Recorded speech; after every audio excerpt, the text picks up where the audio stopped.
ঘরের জানালা দিয়ে ঢুকে ভালোবাসা তখন জানালা দিয়ে পালায়। এখন তুমি সোহাগের যে অবস্থা, আমরা সোহাগের বাড়িতে গেছিলাম, তার যে অবস্থা, তার যে বাড়ির যে অবস্থা, সেখানে তুমি তোমার মতো একটি মেয়ে, স্মার্ট একটা মেয়ে, সেখানে থাকার মতো কোনো পরিবেশ নেই বললেই চলে। সেখানে তুমি বারবার কেন সোহাগের কাছে তুমি ছুটে এসে সোহাগকে বিপদে ফেলাচ্ছ? মানে ভালোবাসলে তো আর এখানে মানুষই দেখে না যে কার কি আছে না আছে, এগুলা দেখলে তো মানে সম্পদকে ভালোবাসা হলো, তাকে ভালোবাসা হলো না। কারণ আমি যদি দেখতাম ওর বাড়ি ঘর আছে নাকি কি আছে, তাহলে তো এখানে ওকে ভালোবাসা হলো না, তাহলে ওর সম্পদকে ভালোবাসা হলো, ওর কি আছে না আছে ওইটাকে ভালোবাসা হলো। আমি ওকে ভালোবাসি, আমি ওর সাথে ভালো থাকতে পারবো, এটা আমি বুঝতে পারছি যে না আমি ওর সাথে ভালো থাকতে পারবো। আর ওর সাথে আমার শারীরিক সম্পর্ক হয়ে গেছে, সবকিছু হয়ে গেছে, আমার বাচ্চাও হয়েছিল, বাচ্চা কনসিভ করছে, এটা নষ্ট করে দিছে, এইসব ভাবতাছি, এইসব বিষয়। এখন আমি অন্য কোনো পুরুষের যদি বিয়ে করতে যাই, ওই পুরুষকে ঠকানো হবে, তাহলে কেন আমি এই কাজটা করবো?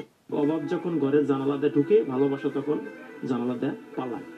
এখন তুমি সোহাগের যে অবস্থা, আমরা সোহাগের বাড়িতে গেছিলাম, তার যে অবস্থা, তার যে বাড়ির যে অবস্থা, সেখানে তুমি তোমার মতো একটি মেয়ে, স্মার্ট একটা মেয়ে, সেখানে থাকার মতো কোনো পরিবেশ নেই বললেই চলে। সেখানে তুমি বারবার কেন সোহাগের কাছে তুমি ছুটে এসে সোহাগকে বিপদে ফেলাচ্ছ? মানে ভালোবাসলে তো আর এখানে মানুষই দেখে না যে কার কি আছে না আছে, এগুলা দেখলে তো মানে সম্পদকে ভালোবাসা হলো, তাকে ভালোবাসা হলো না। কারণ আমি যদি দেখতাম ওর বাড়ি ঘর আছে নাকি কি আছে, তাহলে তো এখানে ওকে ভালোবাসা হলো না, তাহলে ওর সম্পদকে ভালোবাসা হলো, ওর কি আছে না আছে ওইটাকে ভালোবাসা হলো। আমি ওকে ভালোবাসি, আমি ওর সাথে ভালো থাকতে পারবো, এটা আমি বুঝতে পারছি যে না আমি ওর সাথে ভালো থাকতে পারবো। আর ওর সাথে আমার শারীরিক সম্পর্ক হয়ে গেছে, সবকিছু হয়ে গেছে, আমার বাচ্চাও হয়েছিল, বাচ্চা কনসিভ করছে, এটা নষ্ট করে দিছে, এইসব ভাবতাছি, এইসব বিষয়। এখন আমি অন্য কোনো পুরুষের যদি বিয়ে করতে যাই, ওই পুরুষকে ঠকানো হবে, তাহলে কেন আমি এই কাজটা করবো? অভাব যখন ঘরের জানালা দিয়ে ঢুকে ভালোবাসা তখন জানালা দিয়ে